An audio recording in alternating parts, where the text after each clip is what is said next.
We can all care abstractly about what we build being good, but there's something very visceral about it telling you at 3 a.m. that it's not good. Ops people like me, we're never going away, but increasingly we live on the other side of an API. Our systems and our constraints have far outstripped the metaphors and stories that we tell about them. Looking at things from an aggregated basis and in multiple dimensions is a lot more powerful of a technique with a system that is constantly changing. If you have the ability to plunge your fist into the beating heart of the system and change it, then you can get dramatically different and better results out of the data. Hello, and welcome to o11ycast, the podcast about observability. I'm Charity Majors, co-founder of honeycomb.io. And I'm Rachel Chalmers with Marion Ventures. o11ycast is brought to you by Heavybit, a program that helps companies building cloud infrastructure, developer tools, and APIs take their products to market. For more information, visit heavybit.com. If you're interested in being a guest on this show, or if you'd like to suggest a topic or a speaker, find us on Twitter at o11ycast, o11ycast. Have you watched software engineering teams up close and personal as they went on call, took responsibility for their work, and learned to do operations? What happened? What advice would you give them? I wish, honestly, I had more experience of that than I did. It's still a struggle. So, I started 25 years ago at a company that was doing audio workstation software and hardware development and so forth, and the distance was immense and months and months and months. And, when I was at Microsoft in the late 90s, I was put for temporarily in charge of the release engineering process for MSN online properties. And we would have outages because developers who were used to delivering release software would go on vacation the day stuff released. Mm-hmm. And I got to carry the pager. So, oh boy. I think it's definitely getting better. And the youngest developers that I work with are the ones who just expect to take responsibility. We just acquired a company, CodeShip, with a really great team, definitely born in the cloud kind of folks. And they're probably the closest I've seen of that mentality. Yeah, it feels like nowadays, like you say, the younger generation, that makes me feel old, whatever, they expect it. There's no sense that there's supposed to be a divide. Obviously, I built this. Obviously, I run this. Yeah, exactly. So I think it is changing, but it's still tiny bits, and you still see sort of DevOps layered on top of existing mentalities in larger organizations. Yeah, I feel like the DevOps revolution, I know I've said this a million times, but the first stage was ops people, you must learn to write software. Mm-hmm. And we all internalized that. And it was, it took 5, 6, 7 years for it to become just standard and the default. And I feel like we're about 2 years into the flip side of that, where it's okay, software engineers, your turn. Mm-hmm. Build operable services. And you can't do that without being exposed to it because that feedback loop has to be tight. Yeah. Well, I think what happened first was with Agile, I think software developers started to care about how users ended up using the software and users actually getting the value, and that was a revolution. Mm-hmm. And I think that is hand in hand with caring about it actually working and having quality. So I think there's two different continuums of that sort of left-right movement that's happening. We can all care abstractly about what we build being good, but there's something very visceral about it telling you at 3 a.m. that it's not good. Exactly. So now would be a great time to introduce yourself.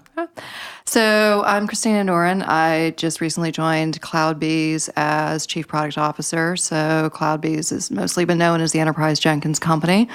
We really deliver an end-to-end system for software delivery life cycles in a modern, automated way. So we live and breathe, what's happening. And I've been in software, as I said, about 25 years. I, have gone through pretty much every form factor and generation of software in that time. I spent 7 years running product from stealth mode, 12 people in a room, through IPO at Splunk. And, ran product for multiple other log search, monitoring, log management companies. So you're a newbie is what you're saying. I don't know where to start, but yeah. Mm-hmm. It's funny seeing these worlds come together that were very isolated. I love that you have experience personally being on call, too. Yeah, it wasn't a long time, but I carried a Motorola pager. Oh, boy. Two-way? Yeah. Oh, yeah. Exactly. That was shit. And I slept with it. Those are great alarms. They would vibrate your entire pillow. Exactly. So congratulations to CloudBees on getting you. Charity and I were so excited when we saw the press release. What attracted you to them? Well, it's many, many factors. It's funny because coming more from the monitoring ops side, I've honestly been a little bit afraid of going towards companies that really focus on the developer side. Like I kind of know what I think I know what I don't know about the development side. So there was kind of a little bit of a fear and an attraction. I think in just the last 2 years I spent at Interana, I saw so much of what I did impacted by what was going on in terms of the adoption of CI/CD, of DevOps automation, including through Jenkins. And I found how much my sort of fate as a head of product was tied to that. So I think the CloudBees folks helped me link those things together and also realized, that I was deeper in the development side than I thought I was by osmosis. So it became very interesting. And then, I think just from a business standpoint, effectively what we're building is an ERP for software development. I got technical early on in my career because I had to build effectively my own ERP systems out of like FileMaker Pro and 4GL tools and then implement early MRP systems. But on the business side, there weren't integrated systems until much later. And now I think one of the things that is a byproduct of the automation we're seeing is you actually can manage the entire software development lifecycle the way you would manage your business. And that's coming when, every industry, is becoming a software business. Every company is becoming a software business. So it becomes, mission critical to the C-suite to see the progress of innovation through the pipeline. And it's all being triggered by the developers now. Yeah. So it seems like there's a system to be built here that's super important, and it's more than just CI/CD as a framework. It's something much bigger than that, and I like complex systems problems. Yeah, it seems very clear to me that the center of gravity is shifting to software engineers. They're sitting here like surrounded by APIs and SDKs and internal and external services, and they're just trying to craft something that works. And they don't really know how to do that. They were taught how to do algorithms and data structures, not how to build systems that are resilient. Like ops people like me, we're never going away. Yeah. But increasingly we live on the other side of an API. Yeah. And if you're lucky, maybe you know us or we work with you and we can help you run your own services. Yeah. But I think the thing that I'm trying to get at in terms of the attraction, this is something, I think we're just beginning to tell the story out there is what developers are still not going to care about is that, business management has visibility into what's happening. Sure. They care about measurement on the ground. So there is this higher level of abstraction. And, the analogy I use is back in the day when I was running sales ops, I couldn't get a salesperson to update their sales forecast to save their life. It wasn't of interest to them. With tools like Salesforce.com, there was enough value to the salesperson, and that was sort of that's the developer in the sales process, and then the sort of high-level management, finance and sales management, and the rest of the business can get a sales forecast by means of all the work that's done, but it's other layers of abstraction that give that value.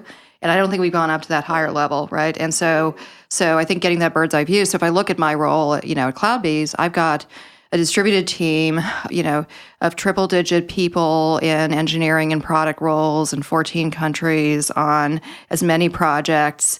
How do I get a bird's eye view of velocity, of capacity, of impact of releases, and of where things are slowing down? How do I get that that view? I think the individual development managers have that, but I think we're working towards a world where I can have that, and that does matter. And that complexity is mirrored on the systems side as well. As you get these very large-scale organizations generating very large amounts of software, you get distributed systems which are rapidly scaling beyond any one person's ability to understand or diagnose. So we need software systems that can deal with these layered, abstracted. It's almost like we need some kind of observability for understanding how something there. Yeah, so I think there's many dimensions to it, and I think the monitoring of what's happening post-release is a big piece of it. A sort of bird's eye view of that software factory process, is a big piece of it. So how can CD and trunk-based development and these new emerging techniques, how can they actually improve the software and the developer experience, the developers' lives? Well, I mean, I think it's just eliminating waste and seeing immediate impact. I mean, if we can really get to a point that even for classic self-managed on-prem enterprise software, you can get all the way through to a deployment to end users having impact, and you can immediately roll back releases, and there's really just a very small amount of delay between a developer doing something and seeing that impact, I think you change everything. You just change the entire mentality of what everybody's workday is about. And I think it's still a holy grail, and it's still, ways away for most software, except, the absolute bleeding edge. But I think it's very possible. And I think by looking at things like post-release monitoring as part of this automated pipeline and as providing the feedback into the system to make it safe to do this. A lot of this is about focus, I think, because doing the work isn't hard. It's doing the right work that's hard. And that's why, like you said, Agile, their great insight was you do something fast and get it out there and see how it does and then iterate on it. And the scarcest resource we all have is hours in our day, you know? As soon as we know what the right thing is to build, most of the hard work is done. Knowing in advance is often impossible, so we have to just start by trying something. And that's where these feedback loops come in, I think. There's a cool psychological insight there as well, because developers are really motivated by shipping code that people want and use and love. And what Agile can do is take away that 6-9 month delay in actually people field testing software of which their feature is one tiny part, and instead make that something that you can do in a day and get an answer back from. Absolutely. Yeah. Christina, you were instrumental in Splunk's success. What, if any, are the limitations of log search in these distributed cloud-based environments that we're talking about? Well, I mean, I think the biggest limitation is that, a lot of the needle in a haystack search of messy log data made sense when you had, when sysadmins thought of themselves as responsible for these 100 servers, physical servers, and the software running on them. And they knew the norms of those services. And, early Splunk versions like 1, 2, 3 actually had more at-a-glance statistical anomaly detection visually than later versions did. Nice. And it's sort of Why? funny. It evolved away because it became actually hard to sustain from a scale perspective. I think the limitations of that model are it's great for finding a particular error. It's great for finding a surge in a particular error. It's great for, sort of late binding knowledge. You can do a lot of suppression, but you're still dealing at sort of the individual error or fault level, and you're very much subject to what happened to be written to a logging statement. And so, I think structured logging changes a lot. And then the trade-offs you make for log search is that aggregation is statistically harder. And I don't think those trade-offs are necessary anymore. And looking at things from a aggregated basis and in multiple dimensions is a lot more powerful of a technique with a system that is constantly changing. Yeah. It's like the difference between grew up in all of computer science, It always drives me crazy when I have to try and convince a software engineer that they should care about structured data. Like the ability to do read time aggregation means that you don't have to rely on having predicted what question you want to aggregate for an answer to start with. Well, I mean, I'll tell you that Facebook, it's funny, I first heard about Facebook when I was at Splunk because someone at Facebook had downloaded Splunk and there was some support escalation or something, So that's how I first heard that Facebook existed around 2006 or 7 or something. But, Splunk never got very much adoption at Facebook for core operating use cases because of Scribe and what I call logging with intent. And so, the 2 years before CloudBees, I spent at Interana that was founded by, Bobby Johnson, who wrote Scribe at Facebook and ran infrastructure engineering there. And, I sort of it was fun to finally meet him and work with him because he was sort of responsible for the beginning of the trend, and so a Facebook-like system where you just have, this massive scale and massive dynamism, it became very obvious to people like him that you had to log in a structured way and then put those into structured, columnar databases like Cassandra's. And I didn't totally understand the implications of that. It was just an annoyance that these Facebook people didn't care about our lovely log indexing, right? Index is, again, something where you have to predict in advance that you want to be able to search this efficiently. I really hate indexes. This is also like the level of abstraction at which you're capturing data, right? And I do think that we're kind of still in the early days as an industry of figuring out what the good design patterns are around capturing that data. I think so, yeah. Because it's still being kind of reinvented. Every place is doing it well. And I haven't really seen anyone generalize very well. But it's like you need to capture high cardinality. People are not familiar with the term high cardinality. I'll define it as if you have a table of 100 million users, the highest cardinality is always going to be a unique ID. Slightly lower, but still high cardinality would be like first name, last name. Very low cardinality would be gender. Lowest of all, presumably human species. But like this is not a term that we use every day in our lives. And yet it is the most valuable data always. Like any high cardinality value that exists in your system will probably at some point be either alone or in conjunction with other high cardinality values, the source of an edge case that bites you. Mm-hmm. Part of why we haven't been able to generalize is that we still have this kind of old data warehouse mindset of, okay, before we start creating data, what are the use cases going to be? Yeah. And I've always just instinctively from the first encounter with these problems, also back in Microsoft, where, the next project after release engineering was to build a log database. This was 1998. Instinctively, I've always seen that this data is not inherently security data or operational data or business data.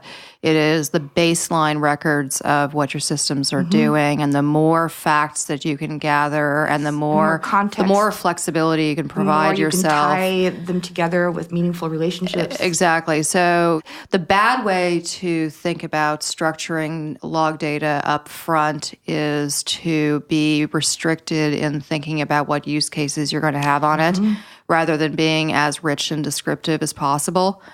So, self-describing flexible structure is the way to go, and thinking about what is every fact that you possibly can capture about this event in time, and what is every dimension.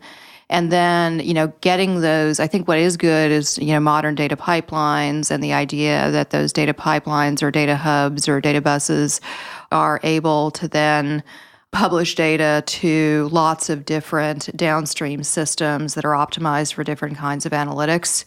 I've moved away from thinking that it's at all possible to really have, one persistence layer for this data against which live querying is done for different use cases. Absolutely.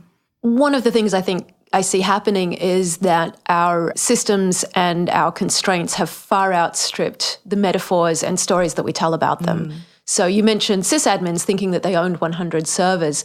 The things that people are responsible for and measured on have changed radically and become much more abstract and virtual and dynamic. And yet we're still struggling to connect that sense of responsibility to whatever it is that we're trying to manage. Yeah. I've been thinking a lot about the national electrical grid. Like this is the kind of system we're supposed to be building, right? That's the right mental model. It's not a lamp stack. It's not, these graphs that we draw for ourselves. It's systems where you just have to embrace failure. It's constant, and that's okay because most of them aren't catastrophic, but they're there, and people delude themselves into thinking that they're not failing just because their site's up. And, there's so many cockroaches living under that rock. But like some problems you can only see when you zoom way down to hyperlocal. The oak tree fell over on Main Street, right? Some problems you can only see when you zoom way, way out. Like, this bolt was manufactured in 1982 and it rusts twice as fast, and that's and everything in between. And just like you were saying, the same system will not encompass all of those use cases for everyone and be performant and store data forever. So we do have to get comfortable with some degree of polyglottery. I think one of the challenges is that people are drawn to computer science because it's one of those STEMmy fields where they think they can arrive at a concrete answer to a question. And what we're talking about is systems that are almost becoming organic in their complexity. And there's they're lot ephemeral, they're dynamic, they're in and out of existence. Well, I mean, I think if I just bring it back to, to where we are today versus Splunk, a lot of what we're saying in this conversation is actually very much the conversations I was part of in 2005, 2006. I mean, serendipity with, capital IT was my SIG file for years. And, I think we thought a lot about embracing chaos.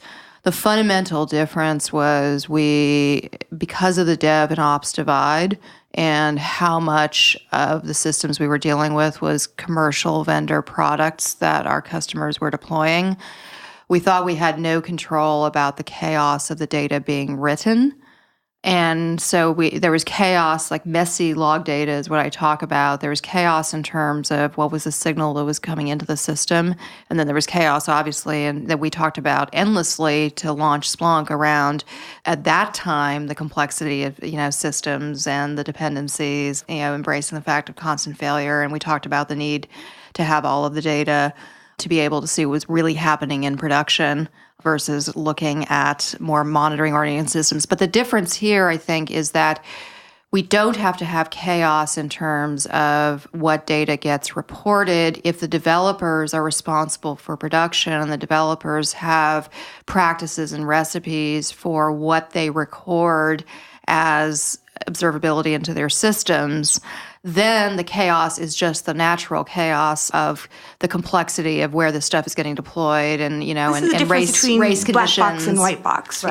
Exactly. It is that difference. If you have the ability to plunge your fist into the beating heart of the system and change it, then you can get dramatically different and better results out of the data than you can if you're just sniffing around the edges and trying to guess what's going on inside, but you don't actually have commit rights. Exactly. But to be able to take that leap and empower developers that way, you have to take on the possibility that they're going to break everything. Yeah. So it has to be a resilient organization, one that embraces failure, one that rewards experimentation, even if it doesn't work out. Yeah. And that's in contrast to what you were saying before, Christina, about when you're collecting data, people wanting to know up front what the use case for a particular piece of data was. They wanted that kind of certainty about They still do. Yeah. I mean, I've had these conversations within the last few months, with developers who are embracing this new world but not seeing the implication for the logging side of things, right? So it's still hard. This logging with intent is still a cutting edge thing. And I do think that it is a necessary prerequisite to getting the visibility into production that actually allows it to be safe to do this continuous deployment. We're using deterministic logic in a world that's rapidly becoming relativistic. Yeah. What do you think the punishment should be for developers who don't structure their logs? It's an interesting question.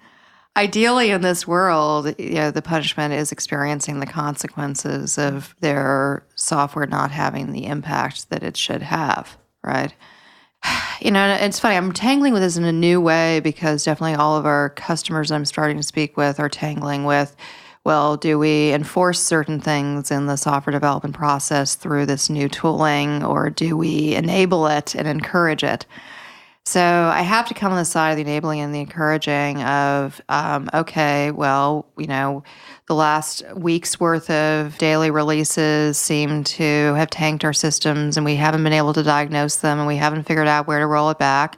So let's post-mortem it, let's figure it out. And I think more and more there are teams within software development organizations that have names like developer productivity that are really providing tools and best practices. And, it's okay, you're not bad and wrong, but based on what happened in this past experience, this is some techniques and practices that you may not have adopted, and here's some systems we have inside the organization that you could take advantage of. Yeah. And if you do, you may not have a week next week like you had this week, right? So I think, first of all, when you start out, you absolutely have to build a culture where you are permissive. If you want to get the best talent, if you want to empower your people, the best companies are very permissive in letting you choose the right tool for your job. Yeah. But there comes an inflection point in the life of the company where that falls apart just spectacularly.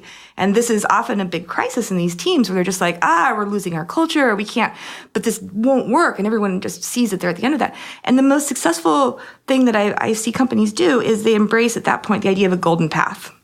This is the blessed path. They nominate a couple of senior engineers and be you figure out what our defaults are. These are supported by the organization. If you follow this golden path, we will support you. We have on-call rotations. If you deviate, you may certainly do that, but you own it. You will get called. You will get woken up. You are on the hook for it. I'm seeing similar, and I think just also the point of attracting talent. That's something that's definitely been interesting with this new perspective I have with CloudBees customers. Is so many of our customers are large organizations in traditional industries that are reinventing themselves digitally and rethinking of themselves as software development organizations. And they're very upfront I was with someone who just moved from fintech into pharma tech and a sort of developer productivity role. And he's like, I don't want to control or enforce. I want to encourage. I have to make this a place where, developers own their own tools and own their own destinies. And I have to compete with the Facebooks and Googles and so forth for talent. It's a real competitive advantage for really recruiting, for quality of service, for speed of execution, and for people just being happy. I think we all recognize that authoritarian cultures don't produce software that's able to be resilient and agile.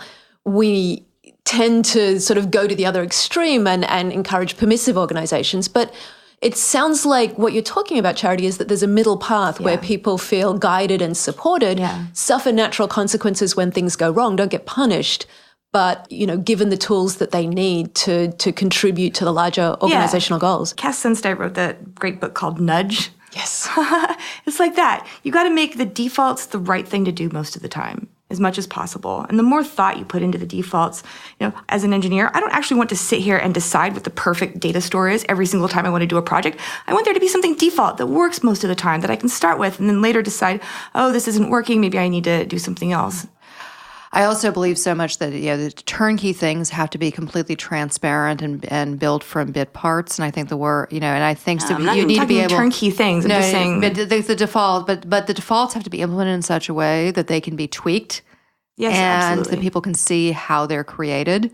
And that kind of transparency and openness in architectures is super important. And I think we are seeing a generational shift in tools towards that model, which is nice. And this is what great ops teams are doing these days. Mm-hmm. They function more like internal consultants, really. They're the experts in all of the defaults. And like a really successful model that I've seen is, engineering team that has to build a new service. Okay, they build it. And as soon as it reaches a quality level that the ops team says, yes, we will support it, they get their support. Until then, they carry the pager. And I really like that model. Mm-hmm. So how is software development going to change in the next 5 to 10 years? And how does observability and data management play a role in that? So I think that one dimension we haven't talked about so much is I think that the definition of a software developer is going to change as well. So, I think we're going to see a seismic shift where people who were business managers of some sort are retrained or moved left into software development. We're already seeing this, especially on the front end side. Yeah, and I mean, there was an earlier generation, 15 years ago of all these sort of, business process editors generating code kind of thing. I think we're going to see a whole new generation of that. And I think all this is going to come together. So I think even the role of the software developer and product manager, much as, I've been an advocate for the product manager for most of my career, I think that's going to merge up. And I think that the ways that code gets written are going to be more disparate, but the practices of, okay, this is code that now is going to trigger a whole pipeline of getting innovation to customers is going to happen. There's a difference between a developer and a software engineer. Mm-hmm. Increasingly, in order to be literate in almost every industry, you're going to need to be able to automate in some way. You're going to need to know how to write code. That's different than the discipline of software engineering. You're probably right there. I think where I'm going with this is that there's going to be a lot more different roles from which changes that make their way all the way to the right to the end user come from. And I think they're all going to follow the same kind of software factory path. So I look at things like docs as code, for example. Mm-hmm. Even the documentation we're seeing when people are writing as documentation is following that same path. So I just think there's going to be, almost anything that makes its way to the end user experience of any product or service is going to come through a software development lifecycle path. I think that a lot of the fear that people who are entering the software industry feel is because they can't actually tell if what they did worked or not. Right. We're missing that part of the feedback loop where you can verify, Mm-hmm. Like forever, we have shipped code and just waited to get paged to see if it works or not. And this is insane.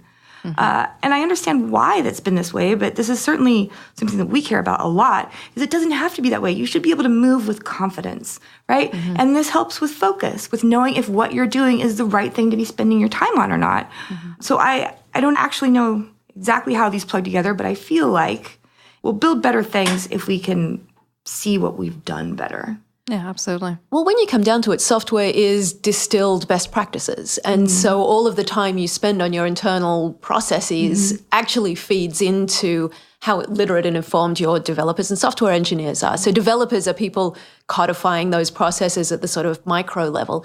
The software engineers, I think, bring in the systems knowledge to integrate it all at a macro level. And so you damn well better have good processes or you're not going to generate good software. Yeah. All of the stuff we're talking about enabling people and giving them the tools they need. And Garbage in, garbage out. Exactly. The other thing I want to say that's also been on my mind a lot, and as I'm sort of observing, different individual examples, is I think a lot of the enthusiasm for automation and codification of the software development and delivery process also ties into a lot of the desire to remove bias from the equation. So, I've personally seen in a lot of software organizations that, like, on the ground where women and minorities don't, advance as software engineers is because of entirely, opinionated code reviews and forums like that. So when it becomes literally objectively, you can do whatever you want. You can get it to the user. If it objectively changes the metrics in a positive way, it stays. If it objectively changes the metrics in a negative way. And I'm seeing a lot of, the sort of next generation of developers. They're almost telling me that they're passionate about this because they're tired of the nonsense of how much human intervention there is in the old process, and that being where the bias creeps in. Yeah, the monoculture. And so I think it's what you said earlier, Rachel, about like people want to enter computer science because they feel like it's going to be very objective. This is an area where I think it is actually trending that way. There's a strange sort of, interplay between trying to move towards having more diversity and inclusion in the software industry in general and moving towards more objective ways to measure the impact and fewer barriers to getting the impact of anyone's contribution to the marketplace and to users. I think the difference is the feedback loop. Objectivity is real objectivity when it's evidence-based, not when it's opinion-based. Exactly. And there's been a lot of opinion-based, this is the objective truth because I say so. Yeah. When you actually look at the evidence, when you observe, it often tells a very different story. Yeah. The blossoming of data has become so large that we can no longer ignore the fact that we have to throw most of it away.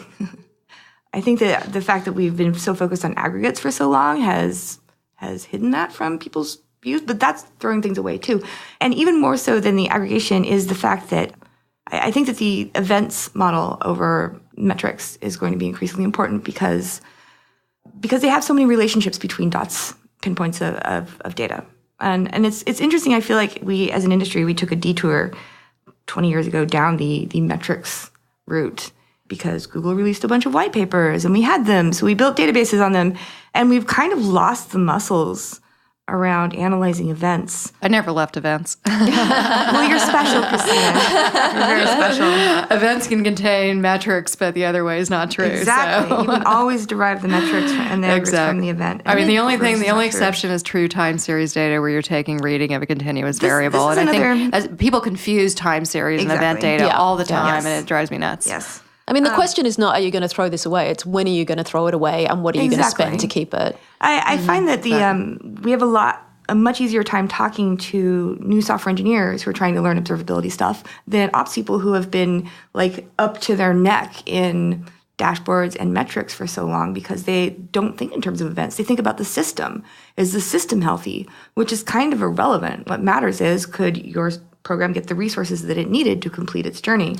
Well, I think another way, and this ties a little bit more to my sort of Interana viewpoint of 2 years, which is the events are actually the thing that represents interactions with the software. That is what the software is there to do. Yep.